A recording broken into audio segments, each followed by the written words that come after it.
Welcome to the Arizona Author Series. This event was recorded on May 16, 2024. The Arizona Author Series is supported by the Arizona State Library Archives and Public Records, a division of the Secretary of State, with federal funds from the Institute of Museum and Library Services. We are pleased to hear from Dr. Yolonda Youngs about her book, Framing Nature, the Creation of an American Icon at the Grand Canyon. Dr. Yolonda Youngs is an associate professor in the Department of Geography and Environmental Studies at California State University, San Bernardino. Her expertise is in national parks and protected areas, environmental justice, conservation of natural resources, environmental policy and management, tourism, outdoor recreation, and geographic information systems, or GIS. Her regional specialties are the United States and Europe. She has taught geography and environmental studies courses at California State University, San Bernardino, Oklahoma State University, and Idaho State University. Dr. Youngs has written or co-authored 28 academic journal articles, books, book chapters, book reviews, scientific reports, and essays featuring her research in the sites across the U.S. National Park Service system. Her books include The American Environment Revisited from 2018, and the forthcoming Framing Nature, the Creation of an American Icon at the Grand Canyon, available in June 2024 from the University of Nebraska Press. Her work is funded by the National Science Foundation, U.S. National Park Service, and the Cooperative Ecosystem Services Network. She has received an Apple Distinguished Educator Award, an Outstanding University Researcher Award from Idaho State University, and a Scholar in Residence Award at University of New Mexico, among others. Dr. Youngs is currently serving as the Vice Chair of the Protected Areas Specialty Group of the American Association of Geographers and remains an active member in National Park and UNESCO World Heritage Sites research with membership in the United States Committee on the International Council on Monuments and Sites, the International Union for the Conservation of Nature, the International Geographical Union, and the Royal Geographic Society. We are pleased to hear from Dr. Youngs and glad you can join us. Thank you so much, Yam, and thank all of you for joining me today. I am delighted to be presenting this talk and am very thankful for the State of Arizona Authors Series for inviting me. So again, thank you for joining me if you're joining online or perhaps you're watching this later on through the recording. So today I'm going to talk about my forthcoming book, Framing Nature, the Creation of an American Icon at the Grand Canyon. But first, let me give you a little background about my inspiration for writing this and a little perspective on the book. So as Yam mentioned, I am a cultural and environmental geographer. My specialty areas are broadly within environmental studies, but specifically environmental policy and management in national parks and protected areas. Before you, you see many of the lovely sites that I get to work in. Some of my earlier work was in the Greater Grand Canyon or Greater Yellowstone ecosystem. And I'm continuing that work as well in Yellowstone National Park and Grand Teton National Park, of course, Grand Canyon, as well as Channel Islands and some newer sites in Europe, including Venice.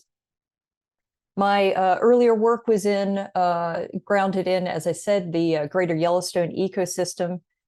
And more recently, I moved to the Grand Canyon for this publication. So this is a map that's often in my head. As I mentioned, I'm a geographer, and so maps are a big way for us to understand the world spatially and visually.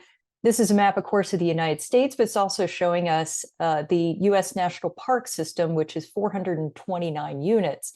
The Grand Canyon, of course, is one of those units and one of the more iconic or sometimes called crown jewel units, such as Yellowstone or Yosemite.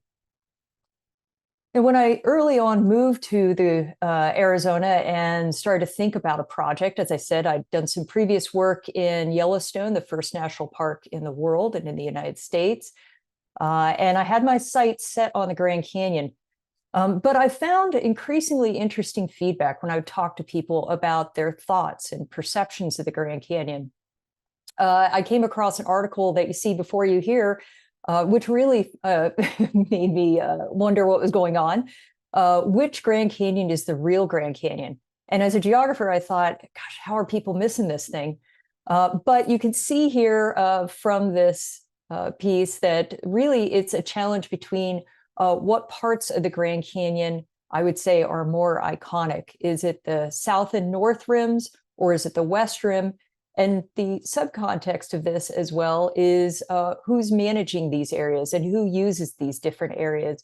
What part of the Grand Canyon do we consider the most iconic, as well as many other questions as well.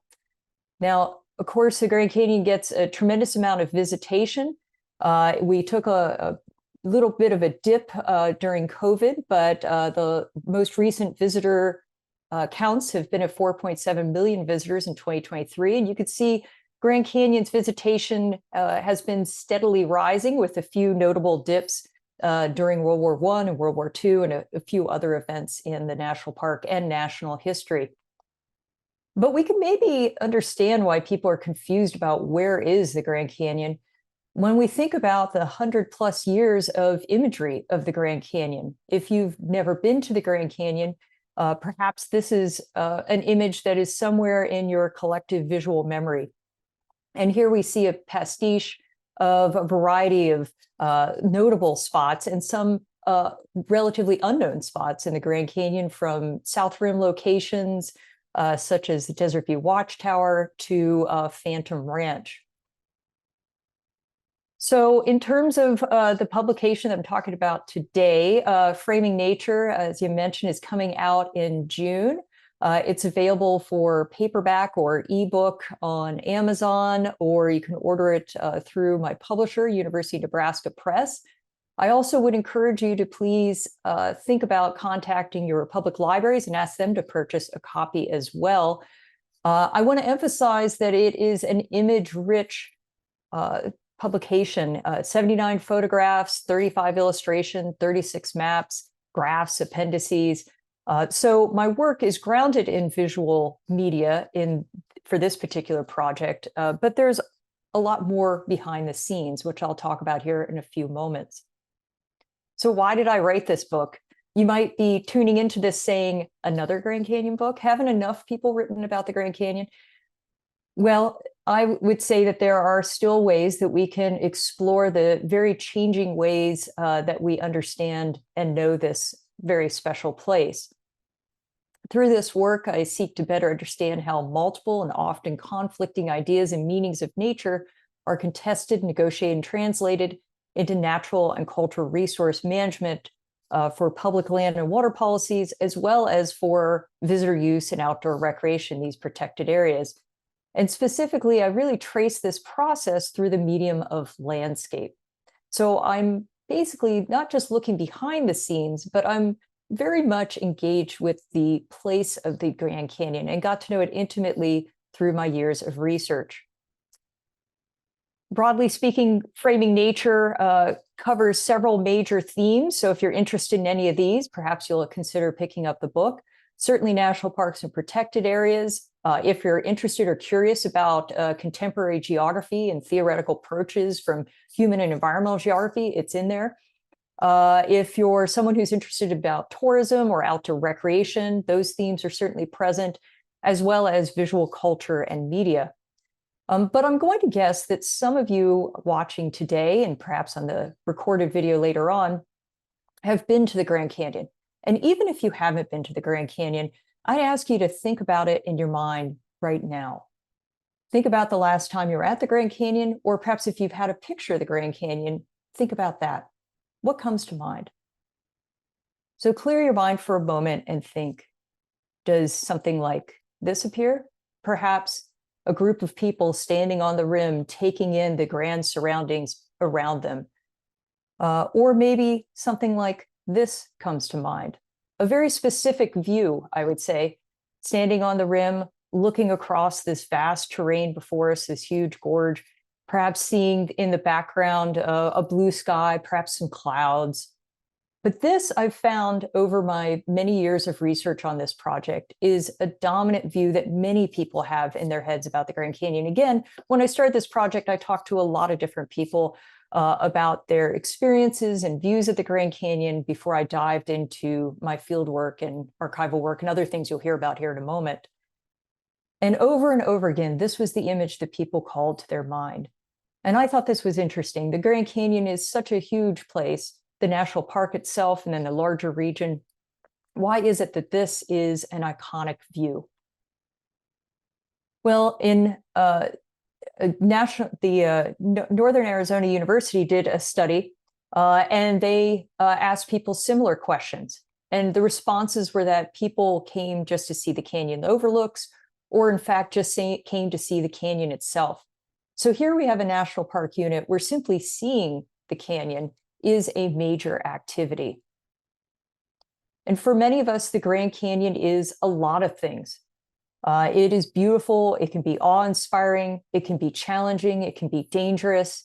It's a very contested cultural and social space for some. It can be a natural classroom, but it is certainly an icon. And that's what I explored in this book. So my title for the book, Framing Nature, I ask about how we frame nature at the Grand Canyon. What I mean by that is, how do we think about it, right? So there's a lot of scholarly theories behind this, but some broader ways to think about it might be, how do popular visual representations, that is, images that we see in magazines, books, postcards, films, even the internet, how do those representations of the canyon shape our environmental perceptions of the canyon and what we think of the canyon? And then what are the implications of seeing those images and our perceptions on major policies that shape how the environment is managed at the canyon? How does this influence the tourism experience? And how do these representations shape our understanding of contemporary cultural heritage and some of the social political contexts at the greater Grand Canyon region? I will say just a few moments here about my methods, because I think some scholars perhaps don't talk about their background on what they're doing, but this book is very much grounded in a lot of field work. I produced this book and did the research over 15 years, including extensive research from field work, archival work, and applied work. And just to give you a little glimpse of that, that archival research involved images such as what you're seeing here, some long hours with some very wonderful archivists and librarians at the Grand Canyon, as well as around the country, who've shared the contents and the rich resources of their public archives and libraries. I looked at thousands of images, as you'll see, of the Grand Canyon, and really trying to find some content and themes, as well as I was very interested about exactly where these places and images were. My field work, as I said, was over 15 years. This included 3 weeks rafting the Colorado River in Grand Canyon National Park, 5 years of hiking many trails in the South and North Rim trails, riding the park tram to get that visitor experience. My data was recording photos and videos and audio, as well as my field reconnaissance notes. And then I hiked up and down the Grand Canyon quite a bit, both in the summer, foolishly, as well as in the fall and spring to the Inner Canyon, along Bright Angel and other trails. And I was very thankful for, and you can see the picture here of the help of the mules who took down some of my field equipment at one point. So I've gotten to know the Grand Canyon quite well and quite intimately. And one of the reasons I was doing this is because, as a geographer, I need to know my landscape and the place that I'm exploring. Place is very important for us as geographers. Also, visual and spatial data sets are very important to us. Perhaps you think of geographers as using maps, but also imagery is equally important. Some of my research methods include something called repeat photography. You've probably seen this before, kind of then and now images, such as this, where I've taken a contemporary image of El Tovar Hotel and compared it to several or a couple other postcards. And that geographic approach has a real value. As geographers, we are spatial and visual thinkers, and that helped me to look more broadly at not just Grand Canyon National Park, but its larger regional context in terms of its public lands and protected areas. This work, I talk about many different types of federally protected and managed public lands from the National Park Service, Forest Service, Bureau of Land Management, and others, Native American nations and tribal lands that are at the core of the Greater Grand Canyon region, state parks and public lands, city, county parks, and lands as well. And perhaps a map like this of the Colorado Plateau might be something that many of you are familiar with in terms of thinking about this larger region. In that mosaic of thinking about public lands and protected areas, of course, the Grand Canyon is extensive, right? 1.2 million acres just in the national park. And of course, the centerpiece of that is the Colorado River, 278 miles long, with various widths between 10 to 18 miles and a depth of 1 mile. The elevation on the north and south rim, of course, vary as well. That south rim is a little bit lower at 7,000 feet, the north rim a little bit higher at 8,000. Another way to look at it might be this. Think this more highly shows our Grand Canyon National Park here in the core, the National Park Service lands, but also cast your eye around to the multiple states of Arizona and New Mexico, and to a certain extent Nevada, that are part of this greater Grand Canyon region. And in fact, for my book, I propose a different regional perspective, and that's the greater Grand Canyon region, as I call it. And here's one of the book's maps, that is an original map for this book. And you'll see that we are including here not only Grand Canyon National Park, but broadly these other federal, state, city, and tribal nations as well in this greater mosaic. I also, as I said, am a spatial and visual thinker. So as I looked at the Grand Canyon and where images were taken over time or created from over time, I also divided the canyon into aerial, rim, mid-canyon, and river, just to get a sense of exactly where that location was. Now, the early part of the book, in part one, Great Innovations in Modern Ideas of Scenery, I delved deeply into the origin of the icon of the Grand Canyon, or at least how I position it as such. This part of the book includes descriptions of European exploration, federal and scientific surveys from John Wesley Powell, and others in Spanish colonization and exploration, as well as this absolutely beautiful and stunning image from William Henry Holmes and others. And I encourage you, of course, to please pick up the book to see more about that. But for today's talk, I want to focus a little bit more on the part 2 and 3. And I'll just give you 3 short vignettes. I don't quite have time, of course, to cover all 400 plus pages of the book, but I'll give you a few snapshots. So we'll talk about editing nature, Canyon Be Damned, and the Canyon is Home. Let's start off with thinking about what I call editing nature, or the social construction of scenic beauty at the canyon. So again, when I first started doing my research at the Grand Canyon, I knew it as a spectacular place from my own personal experience of rafting and hiking throughout the canyon. And I found it really curious when I was doing my South Rim research around the historic district, that right around sunset, people would try to find the best view. And wonderfully, the concessionaires encourage people to go to specific viewing points, and using the terrific tram system to visit Yavapai Point or Hopi Point. These are all best views of the sunset. But what struck me was that, there's a lot of great views of the sunset. In fact, almost all those views are terrific. The Grand Canyon is just an awe-inspiring place. So I also found it kind of curious, where do we get these ideas about specific viewpoints being the best view of the sunset, or for that matter, the best view of the Grand Canyon? So I went behind the scenes, and particularly with postcards, as well as some other imagery I'll talk about here in a moment.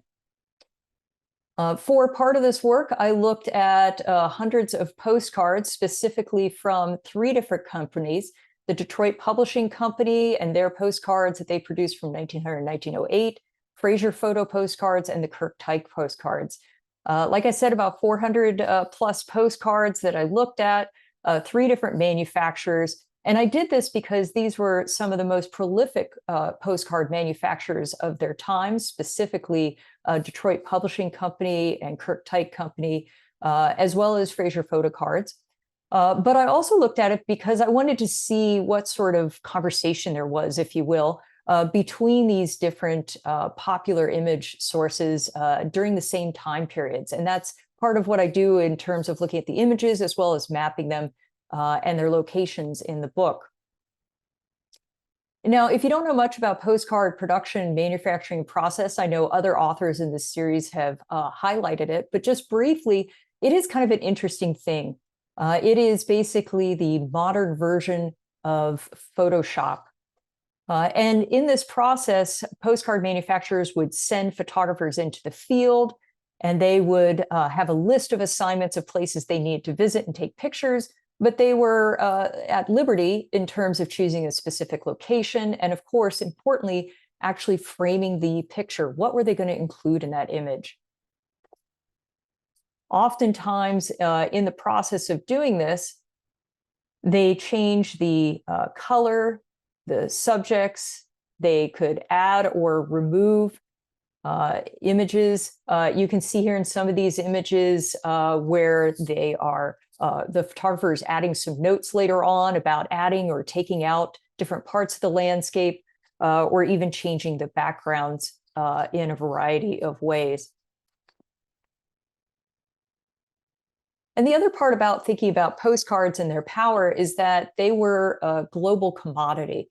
They were consumed at postcard shops. They were, of course, purchased on site at the Grand Canyon and many other locations around the world. And they were distributed through, inexpensive postcard exchange where people, of course, shared their experiences with their loved ones and friends back home. So we have a really powerful medium here for representing the Grand Canyon to a national and a global audience, and especially people who maybe couldn't afford the time or the money to visit the Grand Canyon in its early park years. I also look into the production of these images, and I go into great detail in the book, and most of it in the appendices, but throughout the book, on the creation of these postcard images. And one of the interesting things I found out in my research is that in the postcard production process, images could be changed. Each year they were produced for different colors, different objects, all kinds of different things. Kirktyke, for example, loved to promote their color embellishment, where they would add particularly bright colors such as the green vegetation you see here in front of Bright Angel Lodge. Other postcard manufacturers had a variety of other methods as well, but Kirktyke really made their images pop, partly because of this wonderful textured material that they used for their postcards, their linen postcards. But when I looked at the research and the wonderful records that were kept by the Kirktyke company, I found actually the documentation of the entire postcard production process. And these images, again, were taken by field photographers who then sent the images back to postcard factories, often in the upper Midwest or back east, where they were created into postcards through a meticulous process involving hundreds of factory workers, as well as specific printing presses that had been adapted for the postcard production process. So here we can see in some of the documentation that the images perhaps could be changed year to year to add color. Here in the comments, too much green and yellow, there should be more red shown. So perhaps in the next year's publication, they would add more red to the Grand Canyon. So even the colors that we may think of as the Grand Canyon have been, I would say, encouraged throughout time in our minds. I also think where in the Grand Canyon we know the Grand Canyon has been shaped very much by these popular visual images. Anyone who knows the Grand Canyon, in whatever experiences you've had, or even if you've done some armchair traveling and haven't had a chance to go there, you get the sense that it is a vast place. There is distinct river, mid-canyon, as I call them, trailside locations, rim locations to know it. And yet over time, I've found, looking at over 100 plus years of imagery, really only a handful of locations get represented over and over and over again. And we continue to replicate this in our phones and as we take pictures on our vacations. As I looked at these hundreds of postcards and thousands of other photographs, I broke down what I was seeing in these images by 9 themes that you see here. And I also was tracking what is called the spatial bias. That is that certain places in the canyon were represented more often than others. And to help orient you, I created a map showing the different regions of the canyon that correlate to these images. Again, this is in the book, but I just want to give you a sense of the material. It's important to think about over the course of these images, of course, the Grand Canyon and its management and ownership has changed quite a bit. This work traces the Grand Canyon from the Grand Canyon National Monument era of 1908 onward, managed by the U.S. National Forest Service, onto its national park status in 1919. So I looked at over 410 postcards from 3 different manufacturers from 1900 to 1955. I can't show you all those, but I'll show you a few of the highlights here. I also looked at Arizona Highways, a wonderful visual and just a tremendous asset to our state. And Arizona Highways started off as a highway engineers publication in 1925, but soon evolved into a major way to represent Arizona to the traveling public, or at least broadly to tourism. So I looked at over 1,000 images of the Grand Canyon in Arizona Highways as well. And some of the themes I found were kind of interesting. So for example, when you think of the Grand Canyon and your experiences in it, I suspect that wildlife might play a part.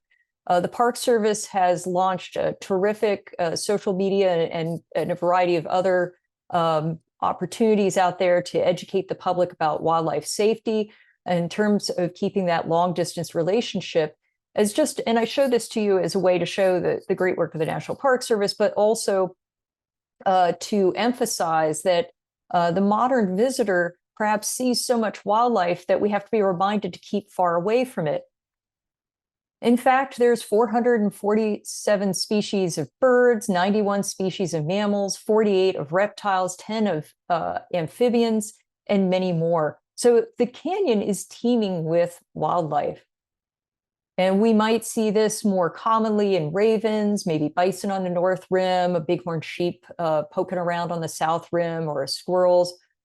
Perhaps you might have some encounters with some of our other wildlife, such as elk or mule deer, or the temptation to feed ground squirrels. And yet in the postcard imagery, almost none of that appeared.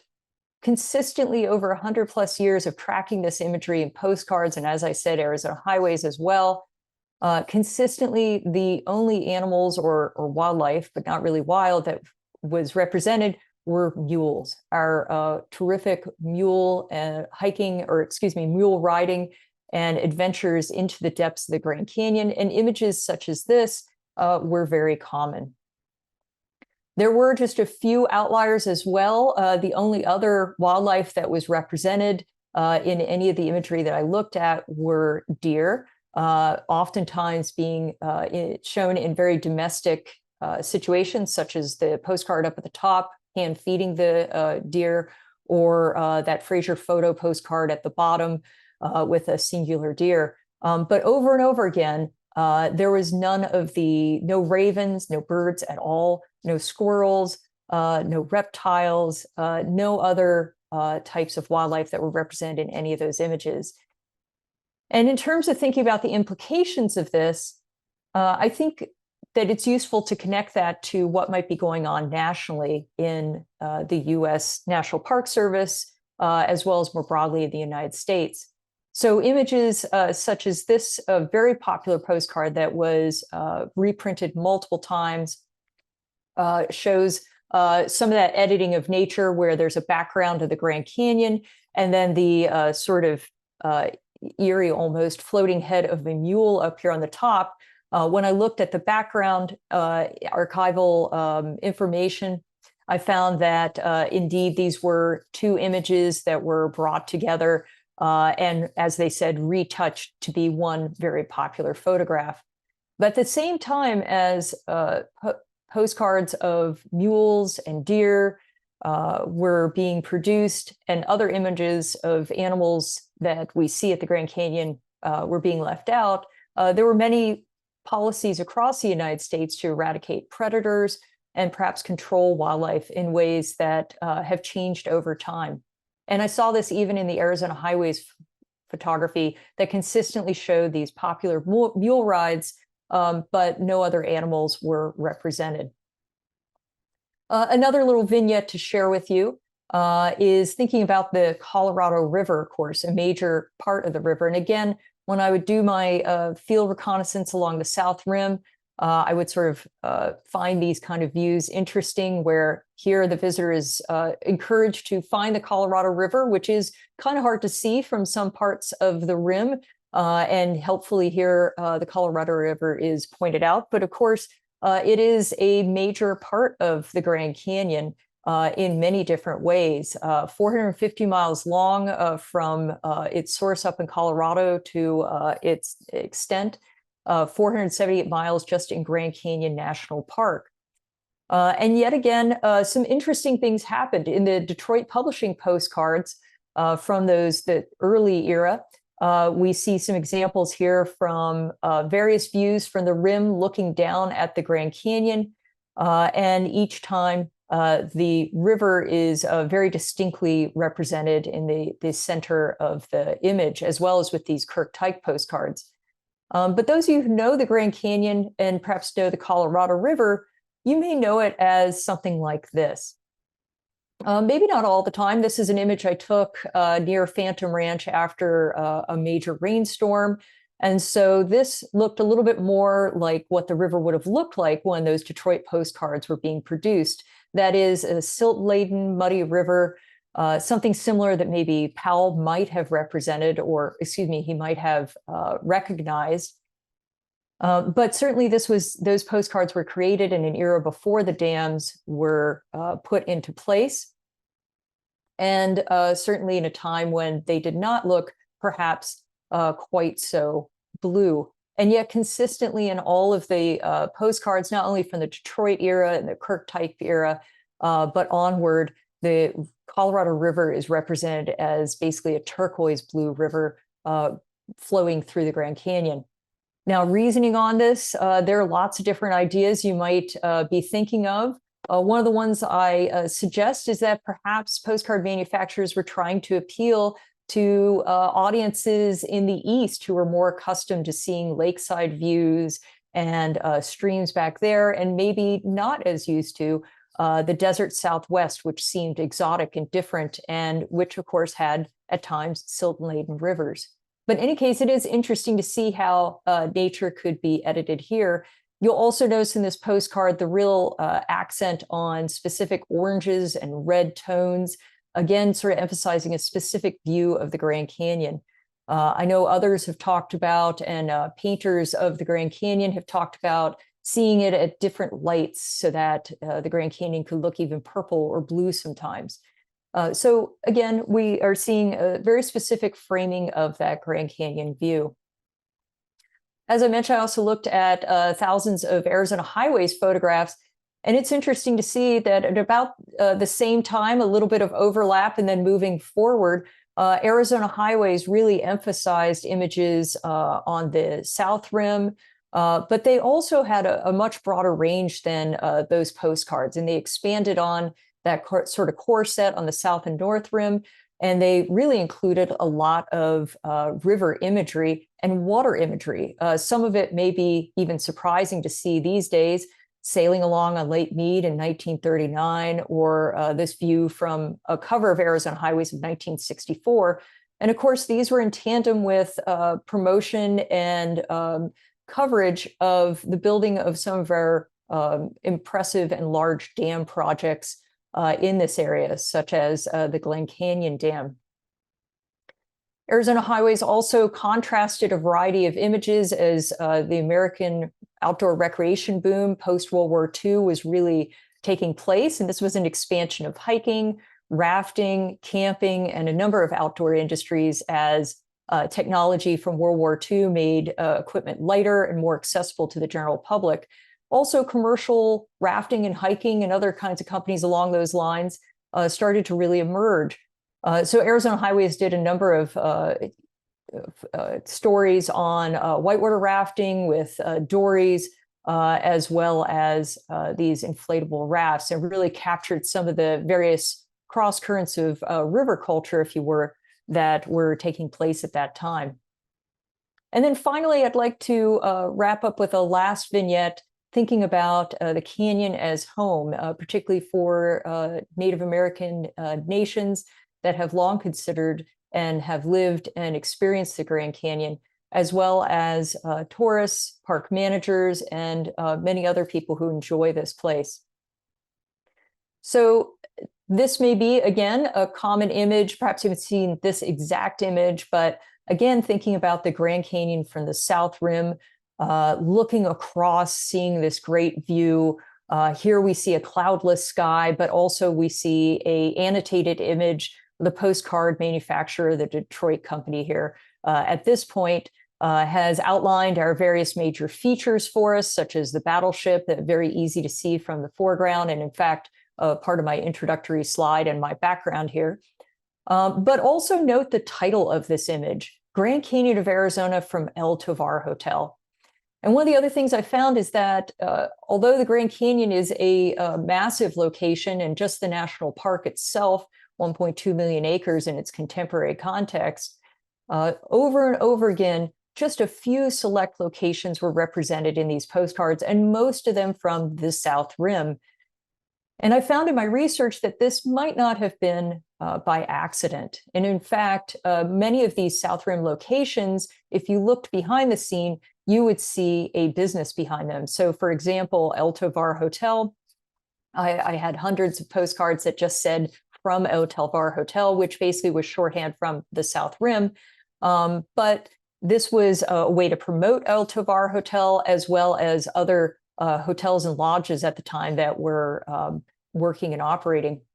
And as Grand Canyon started to gain popularity and more visitors over time, particularly through the 40s and 50s and onward, and started to really hit 1 million people as visitors in 1956, we see the postcard imagery changing as well. Representations such as this showing buses and tour groups viewing the Grand Canyon. Once again, you'll notice those really distinctive emphasis on orange and red tones for the canyon colors, that little band of the sky in the far, far background, and of course, that turquoise blue Colorado River. One of the curious things that I found as well was that the Grand Canyon became so well known that postcard manufacturers didn't always need to show it. So this image bothered me for years. This is from the Bright Angel Lodge, and the interior, there was a great little Fred Harvey museum there. And of course, it features this terrific fireplace, and we have two viewers here enjoying perhaps the evening. But what I found really interesting was the Grand Canyon in the window. And I would visit this room very often and try every different angle to get a picture of the canyon like that, but I never could. And eventually I went to the archives and looked a little bit deeper. And in fact, I found out that it was an image that was cut out of another magazine image and simply pasted in. And in fact, in the description of the instructions, it says fake canyon view in window as per magazine illustration. So we see again this real editing of nature and the representation of the canyon. But for this image, the manufacturer merely needed to show the Grand Canyon in the background to promote this room at Bright Angel Lodge and the experience of visiting the Grand Canyon. Very important to mention as well is the effect that this editing had on the people of the Grand Canyon. The people who've called this land a homeland for thousands of years. The 11 traditionally associated tribes of the Grand Canyon have, of course, been a part of the Grand Canyon throughout this entire period. I have a chapter in the book focused on representations of Native Americans. And I'll just show you a brief sort of, to leave you with this, of the implications of editing these documents. It's not just the color of trees or the color of water that was changing here and perhaps influencing people's ideas of what we should protect or what we should see at the Grand Canyon. But in that process of creating those postcards, they were each year changed a little bit to promote and to sell a new product. So in that process of revision, framing, and selection, there was repetitive imagery and a massive amount of imagery. Again, remember, this is a globally consumed product that was widely distributed. So in this view of El Tovar Hotel, I encourage you to think about the words of geographer Richard Schein that notes that these are not just innocent documents of the built environment, they are constructed images of constructed places. In other words, these images are showing us not just a view of El Tovar Hotel, but a view that has been manipulated and changed, mostly, I think, just to sell a new product, but the implications of that are kind of interesting to consider. So, for example, take a close look at the image. Again, this was a very popular one for the Kirkbride Company. They reproduced this over many, many years, each time slightly changing things. Now, when I looked at this image, one of the things that really confounded me was the group of people in the middle of the image. If you look closely, you can see a group of folks standing here, seemingly staring at some bushes. And you also see some people sitting up here on the Hopi House. And of course, here's El Tovar in the background. As I looked at the research on it, I found out that people had been removed and inserted into this image at multiple times. And in fact, there was, at one point, the original image had a motorcade that was about to begin, of touring cars that were about to go around the Grand Canyon. And so these people were probably waiting to get onto their buses, if you will, for a day trip along the South Rim. But here you can see another version of the image where the clouds have been shifted, the touring cars have been added, the shading of the hotel has been changes, and the color of the clothing of the people in the foreground on top of Hopi House, they have also been changed as well. Now, in one respect, you might think that's no big deal, but the implications of removing people from imagery also means that we're talking about who belongs to the Grand Canyon and who experiences the Grand Canyon. And that, I think, is something to consider deeply. So I'll leave you with thinking about just a few thoughts about the Grand Canyon. In this book, I talk about visual representations as cultural landscapes, and that they are not just innocent documents or just popular images. In fact, they're edited and revised. And this process frames our view of the Grand Canyon. It influences park management, environmental policy, and decision-making, and it informs and shapes our visitor experiences. Thank you so much for your time and attention today. And again, thank you so much for tuning in. If you're doing it today or in the recording, I want to say an extra special thanks to Yim and the 2024 Arizona Authors Series. I'm delighted and honored to be a part of this, as well as my publisher, the University of Nebraska Press, and funding from the Charles Redd Center for Western Studies, as well as my home university and some others. You can see here my connections on LinkedIn and Twitter, and I encourage you to follow me, and I hope you will encourage your public libraries to purchase the book. Thank you so much.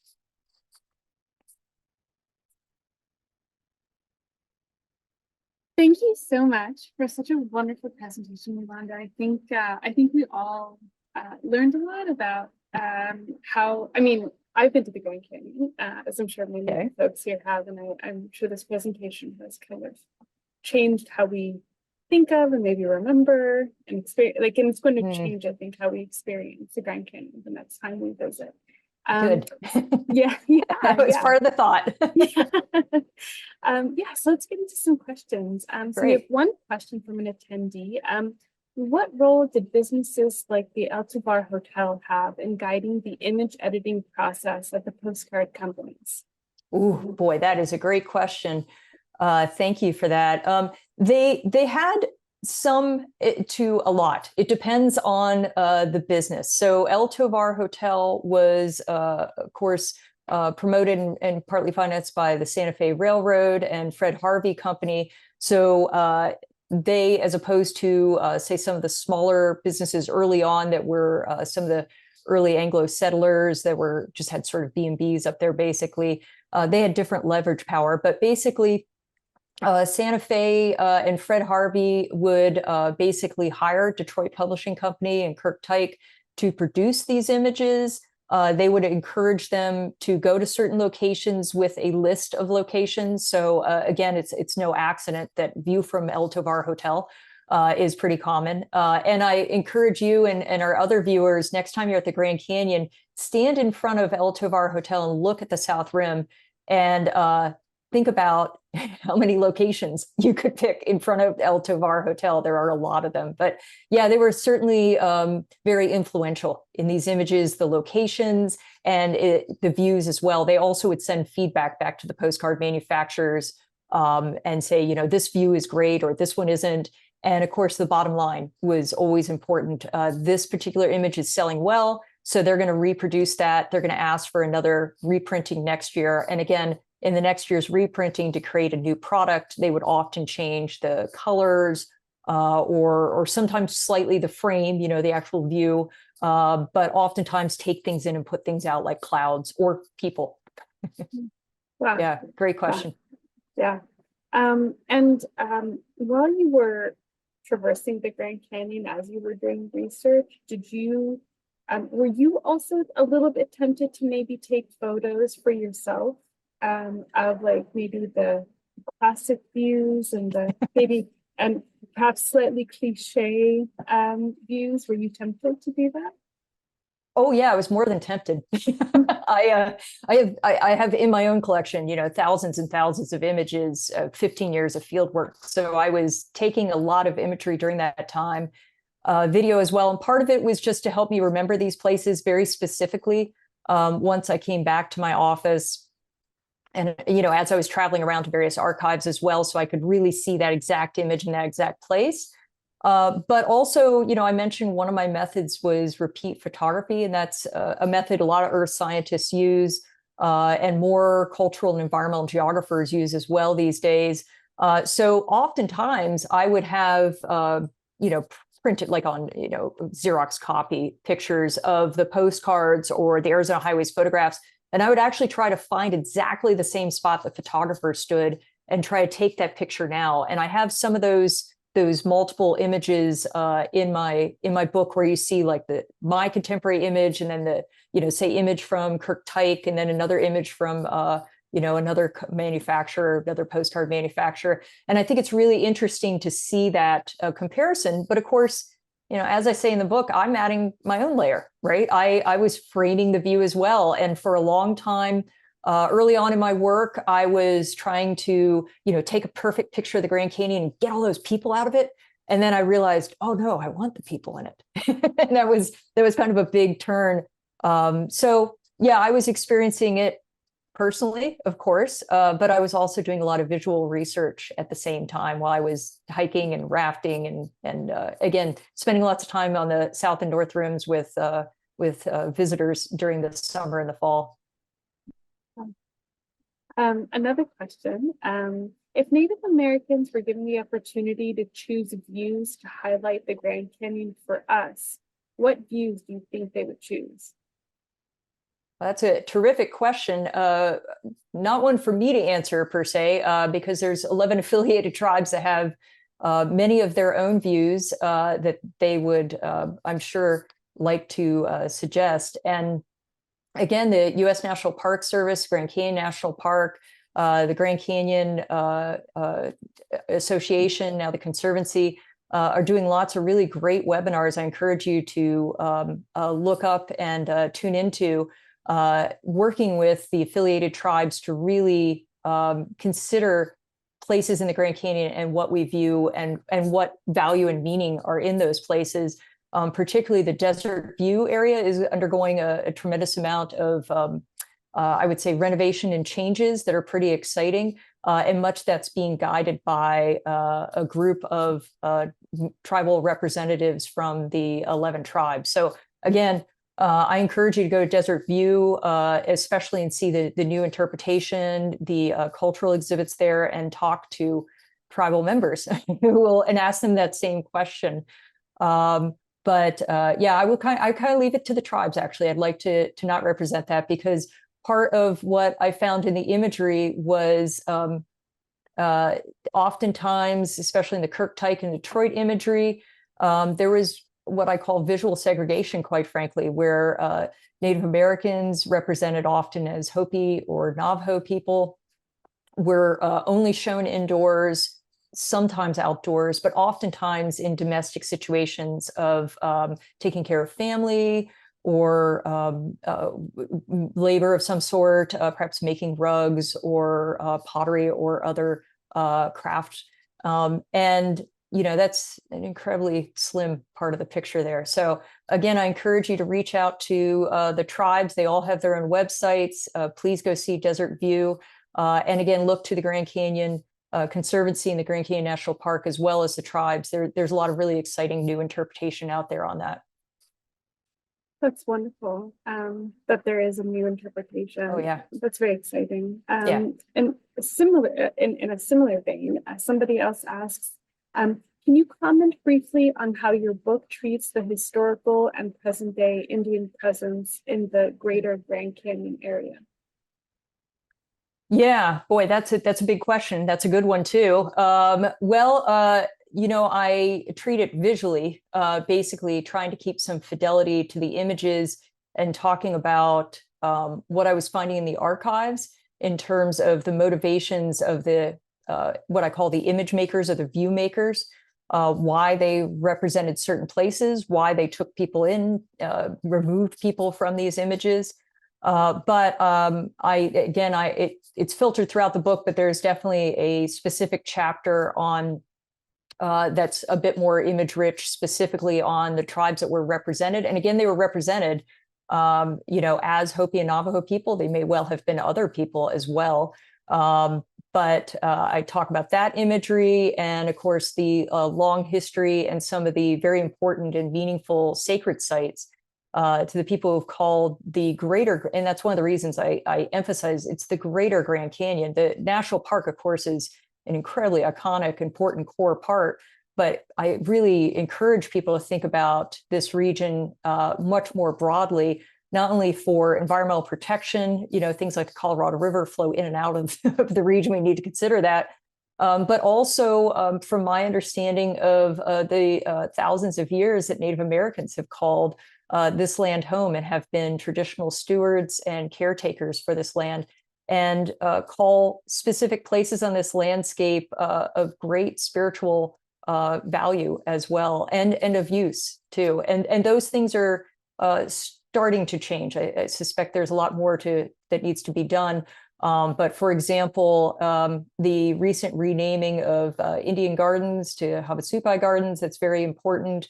I know some of the interpretation and the signage is starting to change as well. So again, there's some exciting things going on at the Grand Canyon, and with many of the partners I mentioned and thanked on this. But again, I encourage you to connect with the tribes themselves.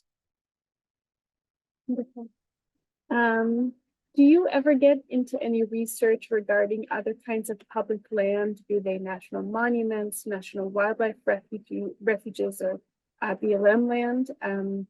I know the person asking the question knows that these are not managed the same as national park lands, but he wonders if you take the specifics of your spatial analysis lens and apply it to other public lands, especially as the greater Grand Canyon region features a large mixture of different types of public land within it.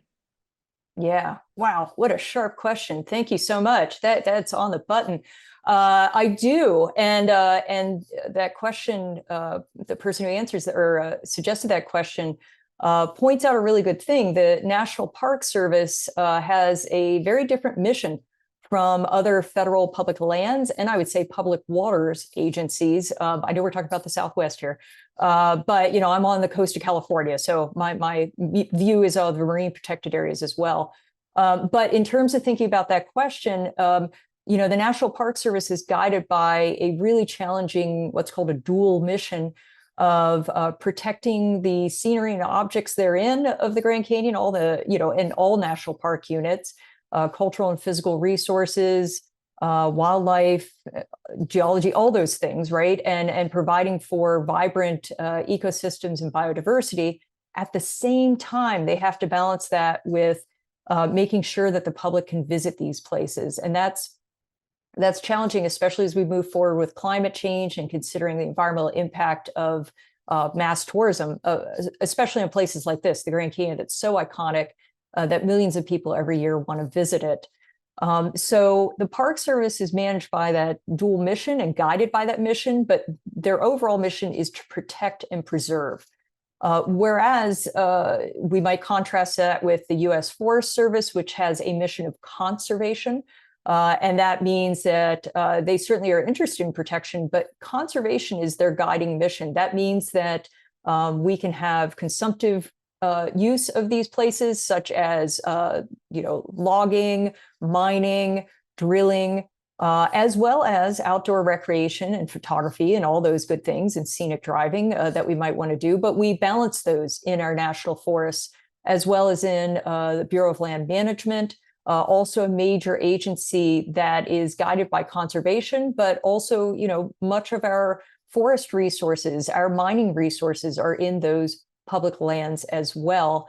And Fish and Wildlife Service as well. They have a conservation mission too. And I also want to emphasize, again, the tribal nations themselves are stewards of their lands, and again, traditional stewards of the national parks. And again, there's some really great work going on, and hopefully bringing those agencies together and the tribal nations together for a more cooperative agreement. But I do work, probably talking too long here, but I do work in a variety of public lands, both lands and public waters as well. And keeping in mind those missions is really important, and that connects with, in my presentation I mentioned those changes in who is what agency is managing the Grand Canyon, and I connected that with the imagery and then the actions that was happening, and I kind of traced that policy over time, from everything from like wildlife policy that I mentioned to what parts of the cultural landscape are preserved, to a number of other things. So yeah, very important to keep in mind those different public lands agencies. They have tough jobs in beautiful places, but they have different missions guiding them as well. Yeah, that's excellent. So one last question, and I know this book is just coming out, but do you know what you're working on next? I do. Yeah. Thank you for that. I'm always working on something, and I have my next book will be in Yellowstone National Park, focused on Yellowstone Lake. And that work is looking at a little bit different. There's photography and images in it, but it's more looking at the development of ideas of wilderness management and the preservation or changes, I guess I should say, in visitor use areas. So on Yellowstone Lake, it used to be up to 5,000 boats a day were on that lake. It was an incredibly popular location. But then with the shift in environmental ideas, and particularly ideas like ecology and environmental management from the 50s and 60s and 70s, the National Park Service and other agencies started to change how they, where they have tourism facilities or villages and how they manage those landscapes. And so there's some really interesting sort of national stories that take place on Yellowstone Lake. Plus, it's just an incredibly, gorgeous, iconic spot. And I do love water. So I'm working on that. I have a continuing project in Grand Teton National Park on the Upper Snake River, working with the Park Service and some community organizations on preserving river rafting culture. And then for my students here, we're out on Channel Islands doing habitat restoration on Santa Rosa Island. So lots of good stuff. Excellent. Okay. Well, that's all the time we have. So I'm just going to share my screen one more time. Okay. So thank you so much for your time, Yolonda, and the wonderful presentation, and to all of our attendees for joining us today. You'll see, excuse me, on the screen, you'll see a link to a brief survey, which will also be emailed to you. Feedback is greatly appreciated. The recording for this presentation will be made available on our YouTube channel, so be sure to share the link with friends who may have missed today's presentation. We hope to see you at future events and in our reading room. Have a wonderful day, everybody. Thank you. Thank you, everyone. Thank you so much, Yam. Thank you.